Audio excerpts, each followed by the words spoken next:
I learned to fly in the summer of 1957 in Salt Lake City area in a J3 Cub. And I think I soloed within 2 weeks. It's something that always fascinated me, something I always wanted to do. And I decided to do the best I could to pursue my dreams.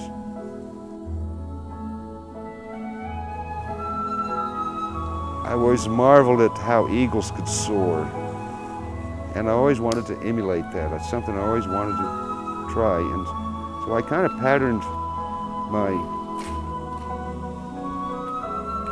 thought process of flying to try to fly as graceful as birds did, and I'm still learning.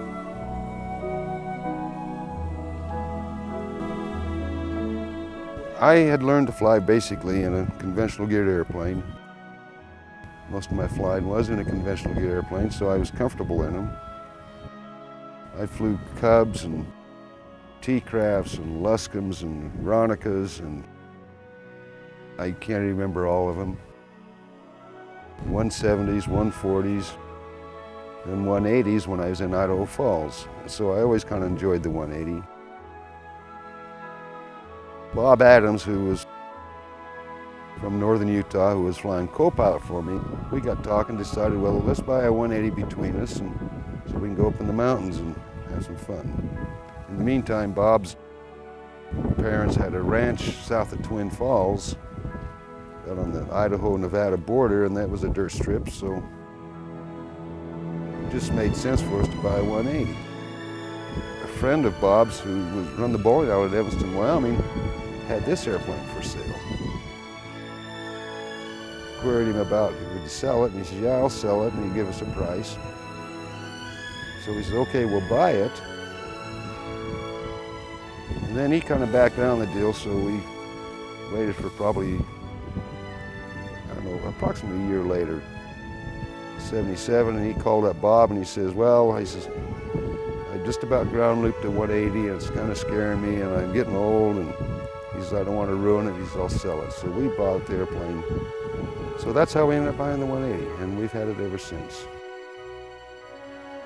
It's very basic, straightforward, VFR, fun airplane to fly.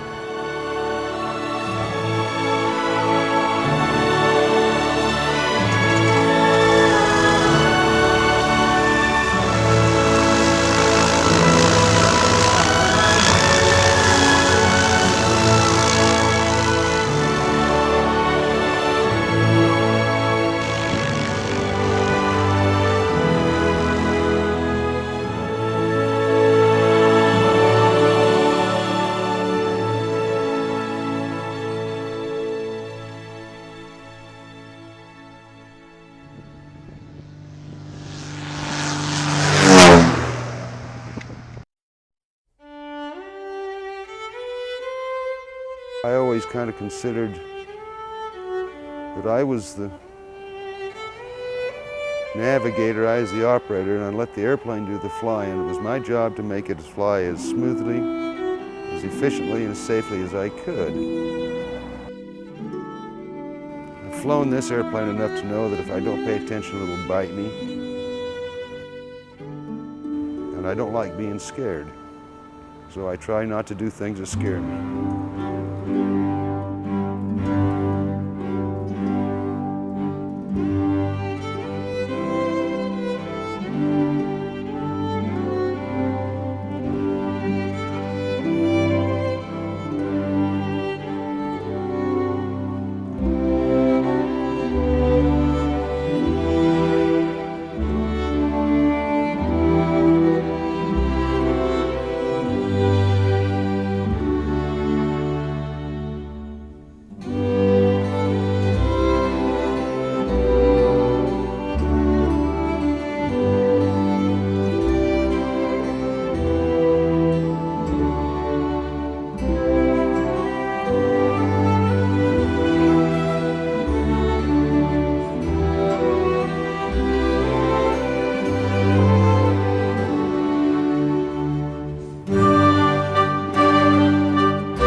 as I said earlier, flying was my passion. It was something I always wanted to do.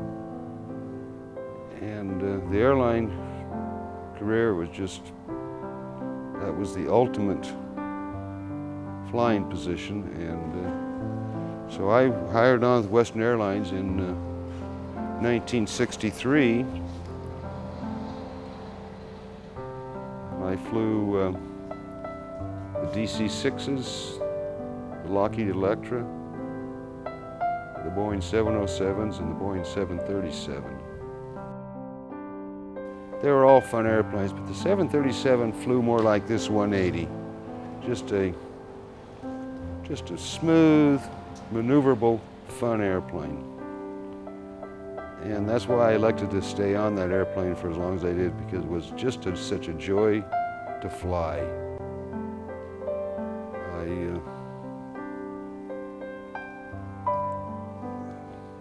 I spent approximately 16,000 hours in the 737, which doesn't mean anything. But the routes that I flew, the places I went, the things I did, the experiences I had in the airplane can never be repeated. And it was just, as I said, it was a job I looked forward to going to every day I went to work. It was a fun job, so that made my life pretty easy.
This airplane just felt comfortable. I felt it was easy and light and soft on the controls.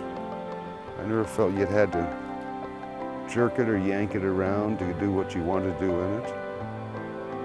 I think it's very well in trim.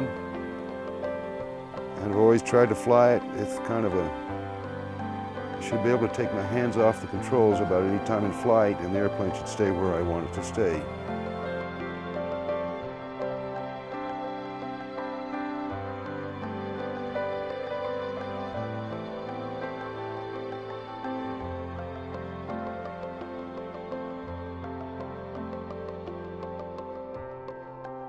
Some yearning I'd had ever since I was a kid, growing up at the farm in Wyoming and watching the birds soar and watching the military aircraft fly over during the war training. It was just something that always fascinated me, something I always wanted to do.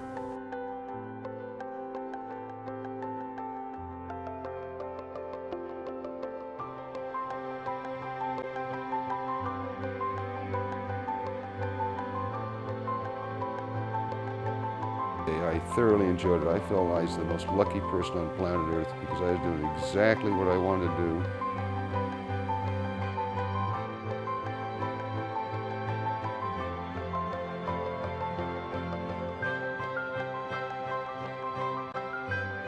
flying was my passion.